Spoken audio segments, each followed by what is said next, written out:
క్రీస్తునందు ప్రియమైన దేవుని బిడ్డలారా గమనించండి, ఆయన మరణాన్ని జయించాడు, లోకాన్ని జయించాడు, పాపాన్ని జయించాడు, శరీరాన్ని జయించాడు. హల్లెలూయా. ఇంకా ఏం జయించాడు?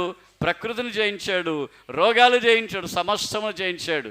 ఈ 53 మీరు చదివారు చూడండి. ప్రతి వచనము కూడా మనం చూస్తూ ఉంటే యేసుక్రీస్తు మరణములో ఆ వ్యాధిని, రోగాన్ని, శాపాన్ని సమస్తమును కూడా మోసి ఆయన తిరిగి లేచేటప్పుడు సమస్తమును నేను జయించాను అని చెప్తున్నాడు. హల్లెలూయా చెప్దామా. బాప్తిసం తీసుకుంటే ఏం జరుగుతుందో తెలుసా? ఆయన లేచినట్లుగా మనం కూడా లేస్తాం.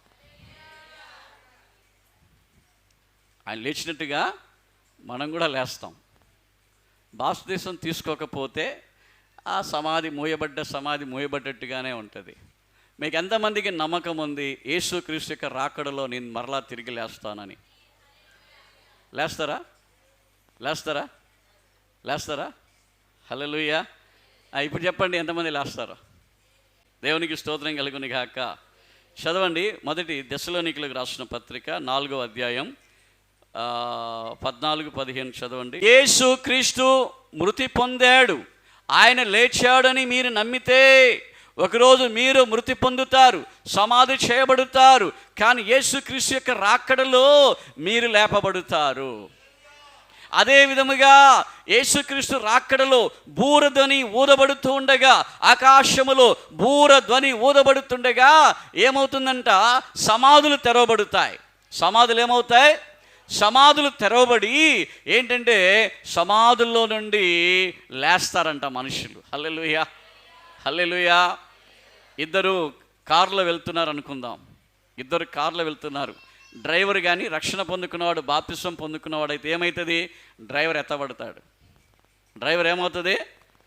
అక్కడ ఒక మాట ఉంది, మృతులు లేస్తారు. అదే సమయంలో సజీవులుగా ఉన్న మనము యేసయ్య రాకడ వరకు మనం బ్రతికి ఉంటే, యేసయ్య రాకడ వరకు మీరు నేను బ్రతికి ఉంటే ఏమవుతుందంటే మనము కూడా అలాగే లేస్తామంట. యేసు ప్రభువారి యొక్క రాకడలో ఏంటి? సమాధులన్నీ తెరవబడతాయి. సమాధులన్నీ తెరవబడతాయి. అదే సమయంలో బాప్తిసం పొందుకున్న బిడ్డలందరూ కూడా లేపబడతారు. మన్నైనది మంటికి తిరుగుతుంది. ఆమె దేవుడు ఆ ఇచ్చిన ఆత్మ అంటే ఎక్కడికి వెళ్తుంది? దేవుని దగ్గరికి వెళ్తున్నట్లుగా మనం చూస్తూ ఉన్నాం. దేవునికి స్తోత్రం కలుగునిగాక. దేవునికి స్తోత్రం కలుగునిగాక. అదే సమయంలో ప్రాణముతో ఉన్న మనం కూడా లేపబడతాం. Amen, amen. ఇక్కడ ఏ విధమైన కన్ఫ్యూషన్కి కానీ, ఏ విధమైన అవిశ్వాసానికి కానీ స్థలం ఇవ్వకండి. బాప్తిసములో అంత గొప్ప శక్తి ఉన్నది. ఆమెన్ చెప్దామా? ఆమెన్ చెప్దామా? మీరు చూడండి, మీకు డౌట్ ఉంటే మొదటి దెస్సలోనికీయులు 4వ అధ్యాయం 13-17 వరకు, అదేవిధంగా మొదటి కొరింథీ 16వ అధ్యాయం 50, 51, 52 సజీవులమైన మనము ఆయనను ఎదుర్కొందము అనే యొక్క మాట ఉంటుంది.